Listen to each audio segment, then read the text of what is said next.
Assalamualaikum warahmatullahi wabarakatuh. Kembali lagi bersama sahabat Sams Channel, sahabat belajar kita semuanya.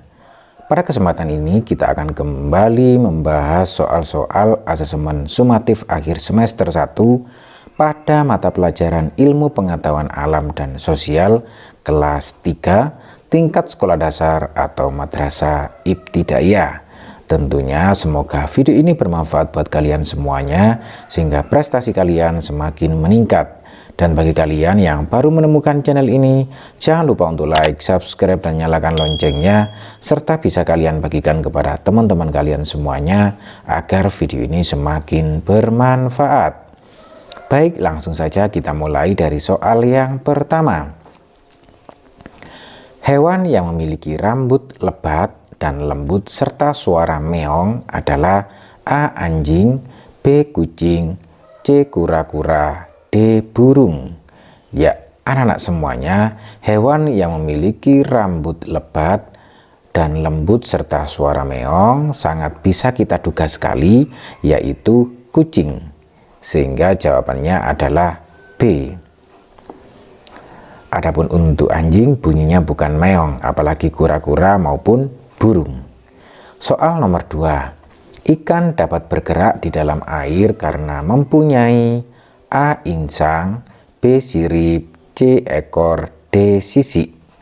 Ya, anak-anak semuanya, ikan itu dapat bergerak di dalam air karena mempunyai sirip, anak-anak ya, yang digunakan untuk bergerak. Adapun yang digunakan untuk bernafas yaitu insang. Dan di sini karena pertanyaannya adalah alat yang digunakan untuk bergerak berarti sirip. Soal nomor 3. Hewan yang biasanya dijadikan sebagai hewan peliharaan di rumah adalah A. Kucing, B. Harimau, C. Belalang, D. Kupu-kupu. Ya, anak-anak semuanya, di sini hewan yang biasanya dijadikan sebagai hewan peliharaan di rumah yaitu kucing, anak-anak ya, sangat jelas sekali, sehingga jawabannya adalah A. Selanjutnya soal nomor 4, anak-anak semuanya, hewan yang bisa terbang dan menghasilkan madu adalah A. Lebah, B. Kura-kura, C. Katak, D. Ikan. Ya, anak-anak semuanya, di sini yang bisa menghasilkan madu dan bisa terbang yaitu lebah, anak-anak, sehingga jawabannya adalah A. Baik anak-anak semuanya, kita scroll ke atas untuk soal nomor 5 dan soal berikutnya. Ya, hewan yang hidup di hutan memiliki gigi tajam dan biasanya berburu hewan lain adalah A. Singa, B. Kuda, C. Anjing, D. Gajah. Ya, anak-anak semuanya, di sini hewan yang hidup di hutan, kemudian giginya tajam, biasanya berburu hewan lain, itu adalah ciri-ciri dari singa, anak-anak ya, sehingga jawabannya adalah A. Kemudian soal nomor 6. Gigi geraham kuat yang dimiliki hewan herbivora berfungsi untuk A. mengunyah rerumputan, B. mengoyak daging buruan, C. bergerak lincah, D. menghancurkan biji-bijian. Ya, anak-anak semuanya, di sini gigi geraham tentunya dimiliki oleh hewan herbivora, yaitu makan tumbuh-tumbuhan. Oleh karena itu di sini gigi gerahamnya itu digunakan untuk mengunyah rerumputan, sehingga jawabannya adalah A, anak semuanya. Selanjutnya soal nomor 7. Salah satu hewan yang tidak berbahaya dipelihara di rumah adalah A. ular, B. singa, C. komodo, D. burung merpati. Ya, anak-anak semuanya, di sini hewan yang tidak berbahaya yang bisa dipelihara di rumah adalah burung merpati. Adapun ular, singa, dan komodo ini lebih berbahaya sehingga jarang sekali dipelihara di rumah. Oleh karena itu di sini yang tidak berbahaya dipelihara di rumah yaitu burung merpati, sehingga jawabannya adalah D, anak-anak semuanya. Baik, berikutnya anak-anak semuanya, kita ke soal nomor 8. Ya, tahap nyamuk setelah telur adalah menjadi A. larva, B. pupa, C. C. nyamuk kecil, D. nyamuk dewasa. Ya anak-anak semuanya, tahap nyamuk setelah telur yaitu larva anak-anak ya. Sehingga jawabannya adalah A. Ini perlu kalian ingat-ingat, barangkali keluar di soal asesmen akhir semester 1 di sekolah kalian masing-masing, bahwa tahap nyamuk setelah telur yaitu larva. Selanjutnya soal nomor 9 anak-anak semuanya, penyakit berikut yang disebabkan oleh nyamuk adalah A. tifus, B. diare, C. demam berdarah, D. emah. Nah, anak-anak semuanya di sini penyakit yang disebabkan oleh nyamuk adalah penyakit demam berdarah. Itu akibat gigitan dari nyamuk Aedes aegypti ya, sehingga menyebabkan penyakit demam berdarah. Oleh karena itu jawabannya adalah C anak-anak semuanya. Selanjutnya soal nomor 10 anak-anak semuanya, berikut ini yang merupakan tahapan daur hidup kecoa ya, adalah A. telur, larva, nimfa, kecoa, B. telur, nimfa, kecoa, C. telur, larva, kecoa, D. telur, kepompong, kecoa. Ya, anak-anak semuanya di sini yang merupakan tahapan daur hidup kecoa itu kita tahu bahwa kecoa itu mengalami metamorfosis tidak sempurna. Oleh karena itu di sini jawaban yang benar adalah telur, nimfa, kemudian kecoa. Jadi jawabannya adalah B anak-anak semuanya. Selanjutnya soal nomor 11. Sebelum menjadi katak dewasa, katak memiliki A. tanduk, B. sirip, C. ekor, D. cangkang. Ya anak-anak semuanya, sebelum menjadi katak dewasa, katak itu memiliki ekor anak-anak ya, sehingga jawabannya adalah C. Nah itu. Nah katak yang memiliki ekor ini setelah menjadi kecebong atau berudu, seperti itu anak-anak ya. Kemudian kita ke soal berikutnya, soal nomor 12 ya, soal nomor 12. Berikut ini adalah hewan yang mengalami metamorfosis sempurna kecuali A. lalat, B. katak, C. kupu-kupu, D. kecoa. Ya anak-anak semuanya, yang dimaksud dengan metamorfosis sempurna yaitu metamorfosis yang mengalami masa larva anak ya, setelah telur menjadi larva terlebih dahulu. Dan di sini dari lalat, katak, kupu-kupu, dan kecoa, di sini yang tidak mengalami masa larva yaitu kecoa.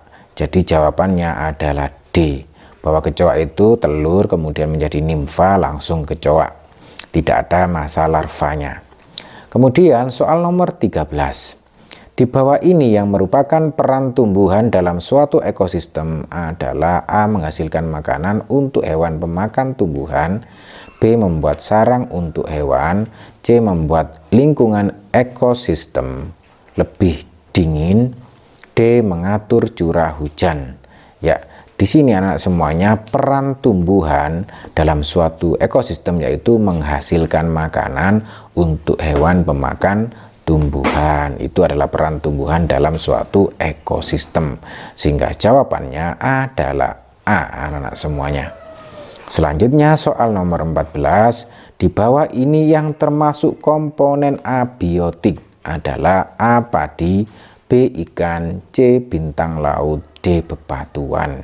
Ya anak-anak semuanya, yang termasuk komponen abiotik, abiotik itu komponen yang tidak hidup, maka di sini yang tidak hidup dari A sampai D adalah bebatuan. Jadi jawabannya adalah D anak-anak semuanya. Selanjutnya soal nomor 15. Ekosistem yang sengaja dibuat oleh manusia untuk memenuhi kebutuhannya disebut ekosistem A. udara, B. darat, C. air, D. buatan. Ya anak-anak semuanya, karena di sini ekosistem yang sengaja dibuat oleh manusia, maka di sini termasuk ekosistem buatan. Jadi jawabannya adalah D anak-anak semuanya. Berikutnya anak-anak semuanya, kita scroll ke atas untuk soal nomor 16. Ya. Berikut yang termasuk komponen biotik adalah A. air, udara, dan tanah, B. cacing, serangga, dan udara, C. Ikan, katak, dan teratai. D. Cahaya matahari, tanah, dan air. Ya, anak-anak semuanya, di sini yang termasuk komponen biotik, berarti komponen yang hidup. Kalau tadi abiotik itu komponen tidak hidup, kalau sekarang komponen biotik komponen yang hidup. Nah, di sini komponen yang hidup semuanya di sini adalah, kalau ini semuanya mati. Kalau ini hidup, ini mati, berarti bukan. Ikan hidup, katak hidup, teratai hidup. Lah di sini semuanya jawabannya, karena ini pilihannya biotik semua atau hidup semua, maka jawabannya adalah C. Untuk yang D, cahaya matahari, tanah, dan air, ini komponen abiotik atau tidak hidup. Jadi jelas sekali jawabannya adalah C, anak-anak semuanya, bahwa ikan, katak, dan teratai termasuk komponen biotik atau komponen yang hidup. Soal nomor 17, anak-anak semuanya, jenis simbiosis di mana kedua makhluk hidup saling menguntungkan disebut A. Komensalisme, B. Mutualisme, C. Parasitisme, D. Kompetisi. Ya, anak-anak semuanya, di sini simbiosis atau hubungan kedua makhluk hidup yang sama-sama saling menguntungkan itu disebut simbiosis mutualisme. Nah, ya, perlu kalian ingat bahwa simbiosis yang keduanya saling untung itu disebut dengan simbiosis mutualisme, sehingga jawabannya adalah B. Selanjutnya soal nomor 18, anak-anak semuanya, hubungan antara bunga dan lebah merupakan contoh simbiosis. A. Komensalisme, B. Mutualisme, C. Parasitisme, D. Predas. Ya, anak-anak semuanya, di sini bunga dan lebah. Bunga itu kalau dihinggapi lebah maka akan terjadi penyerbukan yang dibantu oleh lebah. Kemudian lebah ketika hinggap ke bunga maka lebah juga untung akan mendapatkan madu dari bunga tersebut. Oleh karena itu di sini karena sama-sama untung maka di sini simbiosis mutualisme, anak-anak ya, simbiosis yang saling menguntungkan, sehingga jawabannya adalah B, anak-anak semuanya. Berikutnya anak semuanya, kita scroll ke atas untuk soal nomor 19. Contoh simbiosis di mana burung membersihkan kuman dari mulut buaya tanpa mendapat manfaat disebut simbiosis. A. Komensalisme, B. Mutualisme, C. Parasitisme, D. Predasi. Ya, anak-anak semuanya, di sini di mana burung membersihkan kuman dari mulut buaya tanpa mendapat manfaat, di sini disebut komensalisme, anak-anak, karena yang satu tidak untung, yang satu untung namun tidak rugi, jadi jawabannya adalah A. Kemudian anak semuanya, soal nomor 20, energi adalah A. Bahan bakar untuk memasak, B. Kemampuan untuk melakukan usaha, C. Alat yang menghasilkan listrik, D. Air yang digunakan untuk menyiram tanaman. Ya, anak-anak semuanya, di sini yang dimaksud dengan energi itu adalah kemampuan untuk melakukan usaha. Lah, ini yang disebut dengan energi. Berikutnya anak-anak semuanya, kita ke soal nomor 21. Salah satu cara untuk menghemat energi listrik di rumah adalah A. Tidak memasang lampu di kamar, B. Mematikan alat elektronik ketika tidak digunakan, C. Meminta jaringan listrik tetangga, D. Mencuci pakaian dengan air yang banyak. Ya, anak-anak semuanya, di sini salah satu cara menghemat energi listrik di rumah yaitu kita mematikan alat elektronik ketika tidak kita gunakan. Nah, ini jadi jawabannya adalah B.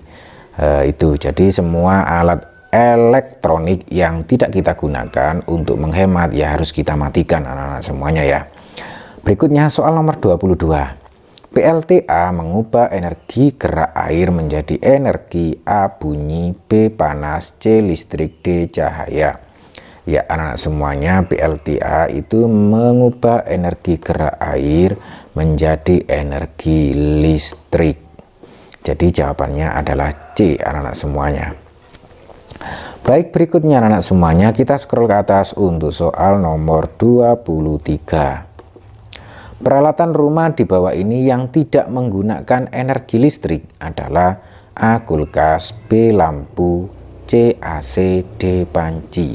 Ya anak-anak semuanya, di sini peralatan yang tidak menggunakan energi listrik. Kalau kulkas itu menggunakan energi listrik, lampu juga menggunakan energi listrik, kemudian AC juga menggunakan energi listrik. Adapun panci tidak menggunakan energi listrik. Jadi jawabannya adalah D anak-anak semuanya, karena pertanyaannya adalah yang tidak menggunakan energi listrik. Selanjutnya soal nomor 24 anak-anak semuanya. Salah satu tujuan menghemat energi adalah agar A. Energi makin habis, B. Bisa menjaga ketersediaan energi, C. Energi bisa mencari barang langka, D. Manusia bisa hidup tanpa energi. Ya anak-anak semuanya, di sini salah satu tujuan untuk menghemat energi adalah bisa menjaga ketersediaan energi agar energi tidak cepat habis. Jadi jawabannya adalah B anak-anak semuanya. Baik, berikutnya anak-anak semuanya kita scroll ke atas untuk soal nomor 25. Ya, keluarga Siska selalu berusaha menghemat energi listrik. Manfaat yang mereka dapatkan antara lain: A. Tagihan listrik menjadi lebih sedikit, B. Mereka mendapat bantuan listrik, C. Mereka bisa hidup di alam bebas, D. Lampu yang mereka miliki tetap baru. Ya anak-anak semuanya, di sini manfaat yang mereka dapatkan jika kita menghemat energi listrik, jika Siska sekeluarga menghemat energi listrik, maka yaitu tagihan listrik menjadi lebih sedikit, sehingga jawabannya adalah A anak-anak semuanya. Baik anak-anak semuanya, demikian tadi pembahasan singkat tentang soal asesmen sumatif akhir semester 1 pada mata pelajaran Ilmu Pengetahuan Alam dan Sosial atau disingkat IPAS kelas 3 tingkat sekolah dasar atau madrasah ibtidaiyah. Tentunya semoga video ini bermanfaat buat kalian semuanya sehingga prestasi kalian semakin meningkat. Dan bagi kalian yang baru menemukan channel ini, jangan lupa untuk like, subscribe, dan nyalakan loncengnya, serta bisa kalian bagikan kepada teman-teman kalian semuanya agar video ini semakin bermanfaat. Sampai ketemu lagi di pembahasan-pembahasan soal berikutnya. Wassalamualaikum warahmatullahi wabarakatuh.